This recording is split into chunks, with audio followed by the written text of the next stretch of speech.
Express, an international courier service. జంతువులలో కొన్ని అరుదైన పెంపుడు జంతువులుంటాయి. కుక్క, పిల్లి, ఆవు, కుందేలు ఇవన్నీ పెంపుడు జంతువులే. అయితే హర్యానాలో ఓ యజమాని అరుదైన జాతి గాడిదను పెంచుకుంటున్నాడు. దీని ధర ఎంతో తెలిస్తే షాక్ అవ్వాల్సిందే. ఈ గాడిదను మేపడానికే రోజుకు 1000 రూపాయలు ఖర్చు చేస్తున్నారు ఆ ఓనర్. భారతదేశంలోనే అతి ఖరీదైన మేలురకం మగగాడిదగా టిప్పును పిలుస్తారు సోనిపేట జిల్లాకు చెందిన రాజ్ సింగ్. ఇది సాధారణ గాడిదల కంటే సైజు ఎంతో పెద్దది టిప్పు.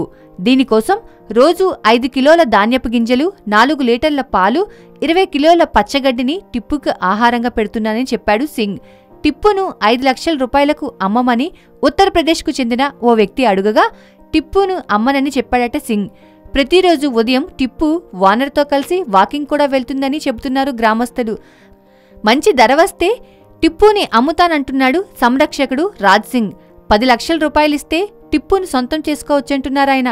ఇదివరకు కురుక్షేత్ర జిల్లాకు చెందిన కరమ్వీర్ సింగ్ తను పెంచుకున్న యువరాజ్ అనే బుల్ 10 కోట్లకు అమ్ముతానని ప్రకటించాడు.